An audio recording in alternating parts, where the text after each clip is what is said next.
देखिए आज तत्वों के बारे में हम लोग स्टार्ट करते हैं। तत्वों के बारे में एक एक टॉपिक का डिस्कशन करते हैं। देखिए सबसे पहला क्वेश्चन, तत्व किसे कहते हैं?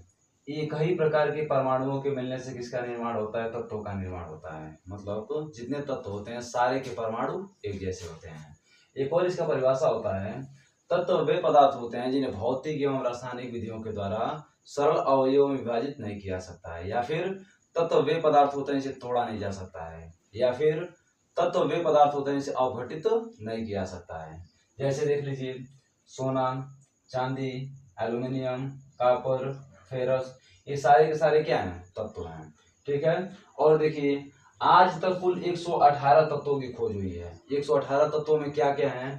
91 क्या है? धातु हैं, 20 क्या है? अधातु हैं, और 7 क्या है? उपधातु हैं। ठीक है। और देखिए तत्व कितने प्रकार के होते हैं? तत्व 3 प्रकार के होते हैं। पहला धातु, दूसरा अधातु, तीसरा उपधातु। ये हुआ तत्वों के बारे में पूरी जानकारी। एक बार और इनके बारे में जानकारी ले रहे हैं हम लोग। जैसे तत्व किसे कहते हैं? एक ही प्रकार के परमाणुओं के मिलने से किसका निर्माण होता है? तत्वों का निर्माण होता है।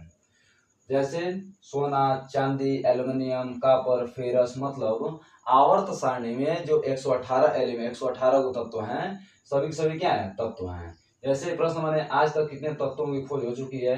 118 तत्वों की खोज हुई है। 118 तत्वों में 91 धातु हैं, 20 अधातु हैं, और 7 क्या है? उपधातु हैं। और वन लाइनर क्वेश्चन में पूछ दे कि आज तक कितने धातुओं की खोज हुई है? 91 धातुओं की खोज हुई है। आज तक कितने अधातुओं की खोज हुई है? 20 अधातुओं की खोज हुई है।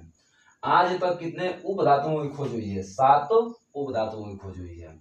ठीक है। और देखिए प्रश्न मैंने, तत्व कितने प्रकार के होते हैं? तत्व 3 प्रकार के होते हैं। पहला धातु, दूसरा अधातु, तीसरा उपधातु। अब एक एक करके जो धातु के बारे में पूरी जानकारी हम लोग लेंगे, अधातु के बारे में पूरी जानकारी लेंगे, और उपधातु के बारे में पूरी जानकारी लेंगे। देखिए धातु के बारे में कुछ सीखते हैं हम लोग। देखिए धातु वे होते हैं जो सामान्य अभिक्रियाओं में अपने परमाणुओं में से एक या एक से अधिक इलेक्ट्रॉन त्याग करके ध्रुवनायन बनाते हैं। मतलब धातु कौन सा बनाएंगे? ध्रुवनायन बनाते हैं। जैसे मान लीजिए सोडियम का परमाणु क्रमांक कितना होता है? 11 होता है। इलेक्ट्रॉनिक विन्यास करने में 2,8,1। इसके बाहरी कोश में 1 इलेक्ट्रॉन है।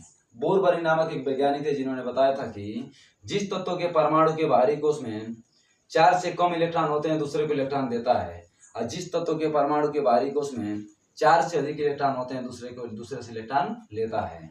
ऐसे देखिए इसके बाहरी कोश में कितना इलेक्ट्रॉन है? 1 इलेक्ट्रॉन है, दूसरे को इलेक्ट्रॉन देगा। जब देगा तो कौन सा आयन बनाएगा? ध्रुवनायन बनाएगा। तो धातु कौन सा आयन बनाते हैं? ध्रुवनायन बनाते हैं। कुछ अन्य उदाहरण भी देख ले रहे हैं इनके बारे में। जैसे सोना, चांदी, एल्यूमिनियम, कॉपर, लोहा, ये सभी क्या होते हैं? धातु होते हैं। धातु की कुछ और भी विशेषता होती है। जैसे धातुओं में तन्यता का गुण पाया जाता है, धातुओं में आघातवर्धनीयता का गुण पाया जाता है, धातुओं में विशेष प्रकार की चमक पाई जाती है, धातुओं में कठोरता का गुण पाया जाता है। सबसे इंपॉर्टेंट फैक्ट क्या होता है? धातु विद्युत और ऊष्मा के सुचालक होते हैं। इनके गलनांक एवं क्वथनांक उच्च होते हैं, और इनके ऑक्साइड कैसे होते हैं? क्षारीय होते हैं। और क्या प्रश्न बन सकता है इससे? कुछ इंपॉर्टेंट फैक्ट यहाँ पे लिखे हैं, उनके बारे में जानकारी हम आपको दे दे रहे हैं। सीधा सीधा पेपर में प्रश्न बन जाता है। जैसे सबसे अच्छे विद्युत के सुचालक पदार्थ का नाम बताइए? चांदी। दूसरे में इसका नाम आता है तांबा का। तांबा के बारे में पूरा डिटेल जानकारी हम आपको दिए हैं। एक इंपॉर्टेंट क्वेश्चन, मानव ने सबसे पहले किस धातु का प्रयोग किया था? तांबा का प्रयोग किया था। और देखते हैं कुछ बढ़िया से बढ़िया जानकारी। जैसे देखिए सबसे हल्की धातु का नाम क्या है? लिथियम।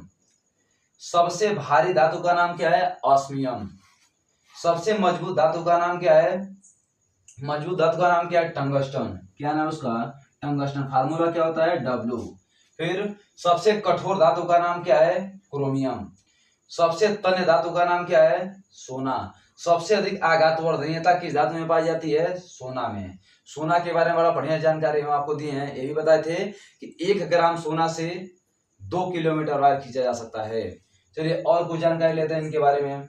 देखिए सबसे इंपॉर्टेंट क्वेश्चन एक बन जाता है यहाँ पे कि द्रव अवस्था में पाई जाने वाली धातु का नाम क्या है? मरकरी। मरकरी के बारे में डिटेल जानकारी हम आपको दिए हैं। अब एक एक करके कुछ हेडिंग है इसमें जिनके बारे में जानना आपके लिए बहुत ज्यादा जरूरी होगा। जैसे तन्यता किसे कहते हैं, आघातवर्धनीयता किसे कहते हैं, कठोरता किसे कहते हैं, सुचालक किसे कहते हैं, गलनांक किसे कहते हैं, क्वथनांक किसे कहते हैं, ऑक्साइड का मतलब क्या होता है, क्षारीय का मतलब क्या होता है। फिर मान लीजिए कि धातु के बारे में तो आप जान ही रहे हैं। अब देखिए और भी कुछ टॉपिक है, परमाणु क्या होता है, एक एक करके मैं डिस्कशन कर रहा हूँ, ध्यान सुनिएगा केवल आप लोग, पहले इनके बारे में देख लीजिए। जैसे धातु क्या होता है, इलेक्ट्रॉन दाता होते हैं। इलेक्ट्रॉन दाता मतलब इलेक्ट्रॉन को त्यागते हैं और धनायन बनाते हैं। पहला एक टॉपिक है तन्यता किसे कहते हैं, ध्यान समझिएगा इसके बारे में। तन्यता किसे कहते हैं, ठोसों का वह विशेष गुण जिसके कारण उसके पतले तार खींचे जा सकते हैं, उसे क्या कहते हैं, तन्यता कहते हैं। ठोसों का वह विशेष गुण जिसके कारण उसके पतले तार खींचे जा सकते हैं, तन्यता कहलाता है।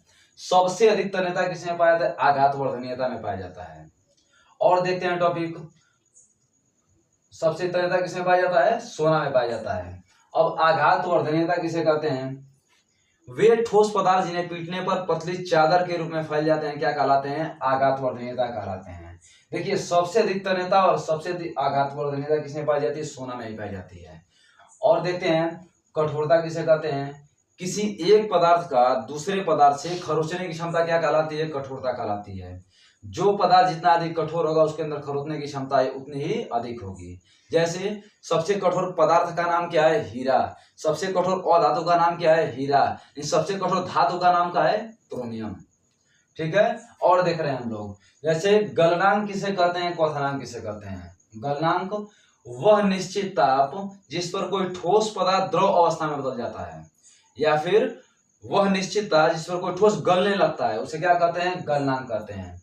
जैसे बर्फ का पानी में बदलना। और देख रहे हैं हम लोग क्वथनांक किसे कहते हैं, वह निश्चित ताप जिस पर कोई द्रव उबलने लगता है, उसे क्या कहते हैं, उसका क्वथनांक कहते हैं। जैसे जल का क्वथनांक कितना, 100 डिग्री सेल्सियस, मतलब 100 डिग्री सेल्सियस ताप पे जल उबलने लगता है। एक और बात ध्यान रखिएगा यहाँ पे कि क्वथनांक का मतलब होता है, जैसे जल का क्वथनांक कितना है, 100 डिग्री सेल्सियस, मतलब 100 डिग्री सेल्सियस से ऊपर हम जल को गर्म नहीं कर सकते हैं, 101 डिग्री गर्म कर सकते हैं। मतलब वह अधिकतम बिंदु जहां पर किसी द्रव के या किसी पदार्थ को गर्म किया जा सके, जिसपे उबलने लगे, उसे क्या बोलेंगे, क्वथनांक बोलेंगे। क्षार के बारे में कुछ जानकारी ले लीजिए। वे पदार्थ जो जल में घुलकर OH- आयन देते हैं, क्षार कहलाते हैं। क्षार का स्वाद तीखा होता है। क्षार लाल लिटमस पेपर को नीला कर देते हैं। क्षार का pH मान 7 से अधिक होता है। और हो गया इसके बारे में। और कुछ जानकारी ले लेते हैं। सुचालक किसे कहते हैं, बहुत ही आसान डेफिनेशन इसका, वे पदार्थ जिन्हें विद्युत धारा का प्रवाह आसानी से हो जाता है, उसे क्या कहते हैं, सुचालक। सुचालक से रिलेटेड 3 प्रश्न है यहाँ पे, ये सुचालक, कुचालक, अर्धचालक। सुचालक क्या होगा, जिनमें विद्युत धारा का प्रवाह आसानी से हो जाएगा, उसे क्या बोलेंगे, सुचालक। और जिनमें विद्युत धारा का प्रवाह नहीं हो पाएगा, उसे क्या बोलेंगे, कुचालक। और जिनमें विद्युत धारा का प्रवाह धीरे धीरे होगा, उसे क्या बोलेंगे, अर्धचालक। ठीक है ना। तो ये तो हो गया इनके बारे में। और कुछ जानकारी लेते हैं। परमाणु किसे कहते हैं, एक शब्द आया यहाँ पे। तो परमाणु वे होते हैं जो रासायनिक अभिक्रिया में भाग लेते हैं लेकिन स्वतंत्र अवस्था में नहीं रह सकते हैं। परमाणु इलेक्ट्रॉन, प्रोटॉन, न्यूट्रॉन के मिलने से बने होते हैं। पदार्थ की सबसे छोटी इकाई कौन सी है, परमाणु है।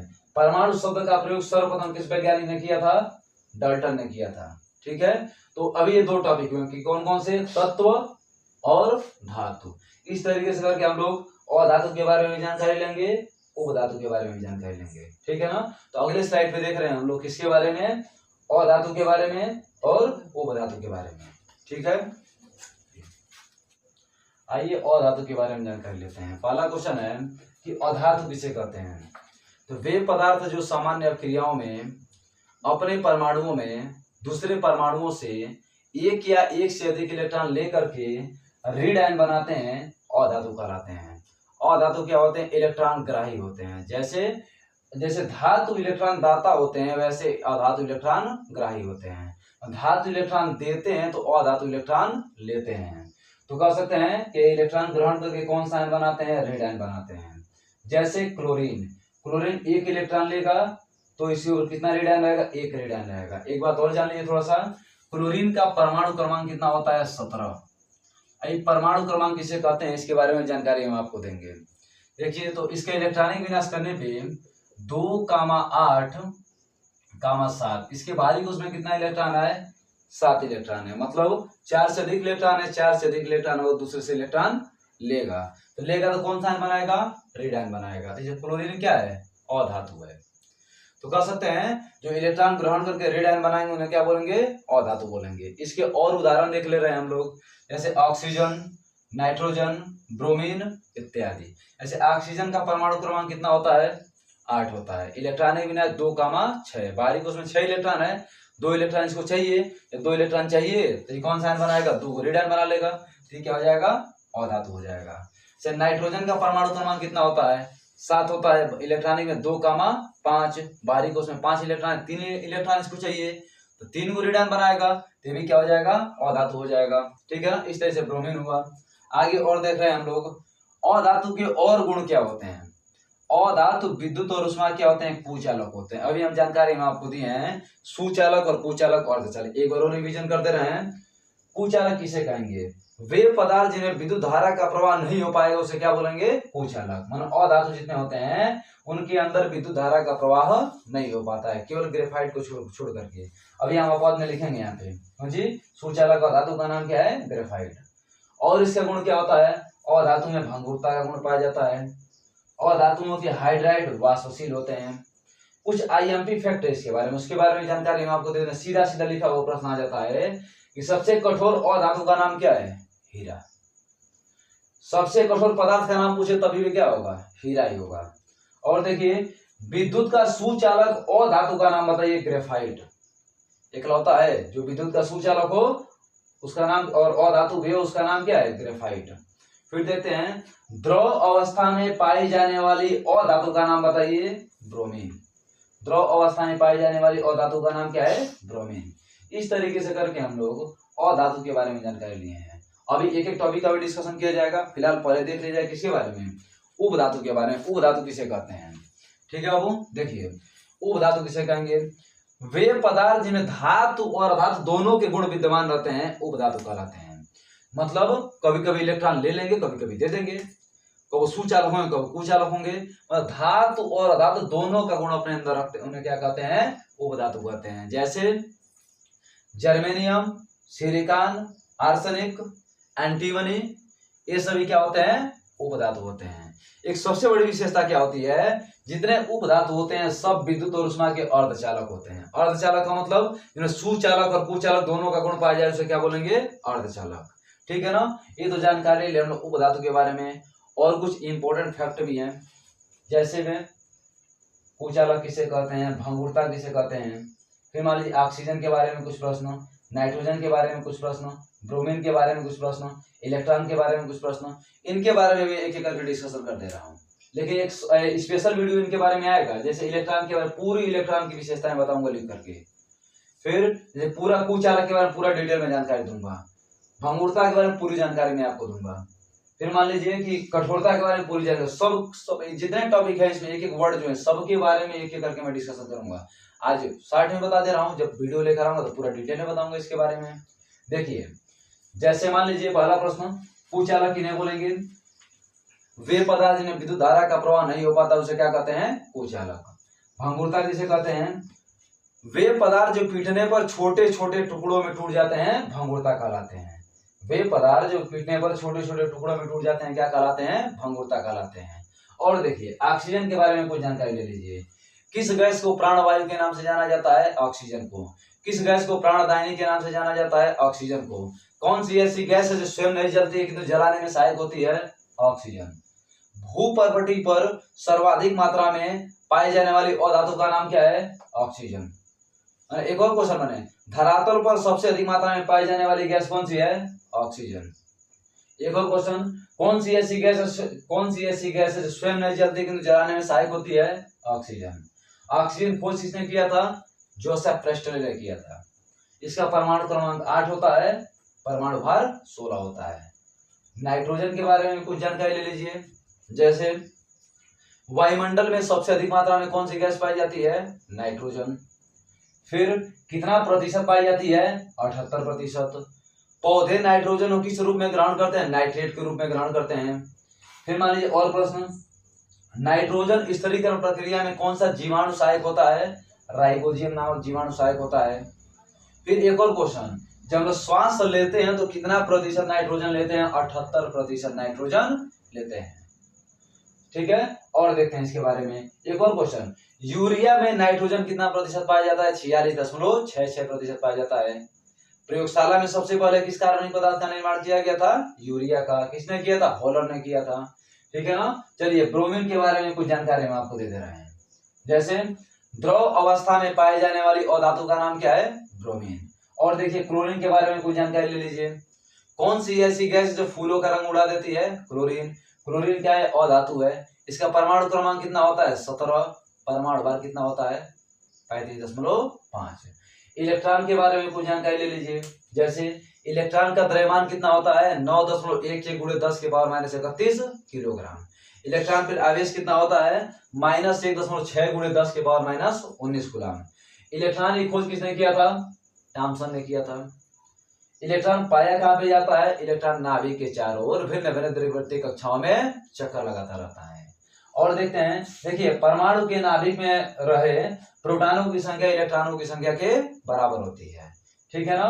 अब तो ये हो गया पूरा। इस तरीके से करके हम लोग आज कौन कौन से टॉपिक निपटाए हैं? पहला तत्व, पूरी जानकारी आपको मिल चुकी है। धातु, धातु के बारे में पूरी जानकारी मिल चुकी है।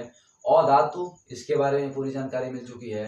उपधातु, इसके बारे में कुछ पूरी जानकारी आपको मिल चुकी है। मतलब इन सभी टॉपिक का इतना पढ़ने का मतलब इससे बाहर कोई क्वेश्चन आपको नहीं मिलेगा। सारा निचोड़ है ये पूरा उसका शॉर्ट फॉर्म में। आज साथ साथ नोट्स बनाते चलिए, बहुत मजे से सीखेंगे आप लोग। एक दिन ऐसा है पूरा केमिस्ट्री आपको समझ में आ जाएगा, मालूम भी नहीं चलेगा, और सारा केमिस्ट्री आपके दिमाग में सेट हुआ रहेगा। ठीक है। और एक और काम कीजिए, वीडियो पसंद आ रहा है तो लाइक भी किया करिए, सब्सक्राइब भी किया करिए। ठीक है। चलिए आज के लिए बस इतना ही, मिलते हैं कल नेक्स्ट वीडियो में और इसी तरह कुछ बेहतर करते हैं। बहुत बहुत धन्यवाद।